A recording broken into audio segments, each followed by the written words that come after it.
Formation de la nuit, une fusillade dans une synagogue en Californie sur la côte ouest des États-Unis. Un mort, 3 blessés, Martin Bourdin. Oui, une centaine de fidèles étaient rassemblés hier soir dans cette synagogue près de San Diego pour fêter la Pâque juive. Quand un homme de 19 ans entre armé d'un fusil d'assaut, 2 salves de tir résonnent selon un témoin.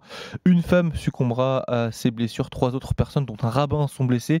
Après avoir d'abord pris la fuite en voiture, le tireur est finalement interpellé sans opposer de résistance. Les enquêteurs s'intéressent notamment à une lettre ouverte, une sorte de manifeste publié par le tireur présumé sur les réseaux sociaux. Un crime qui semble être motivé par la haine, a expliqué le président américain Donald Trump. Une attaque qui intervient 6 mois après celle dans une synagogue de Pittsburgh à l'est du pays. 11 personnes avaient été tuées dans l'attaque la plus meurtrière contre la communauté juive aux États-Unis. Le récit de Martin Bourdin pour RMC. Élection législative anticipée en Espagne aujourd'hui. Le Premier ministre socialiste sortant Pedro Sánchez favori. Les regards se tournent aussi vers Vox, formation d'extrême droite qui pourrait obtenir 30 des 350 sièges à l'Assemblée.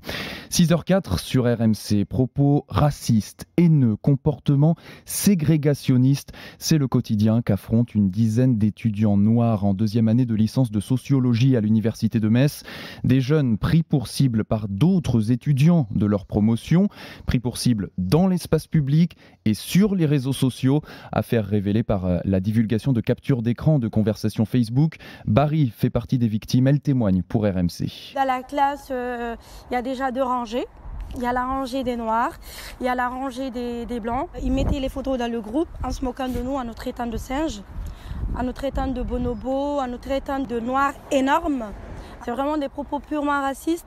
Tant de fois que mes amis venaient auprès d'eux, ils sortaient leur parfum et ils aspergeaient de parfum. C'est pour dire purement que tu pues, quoi. T'as pas ta place auprès de moi, je suis supérieure à toi. C'est juste pour dire ça. On compte intenter une action en justice contre ces personnes-là.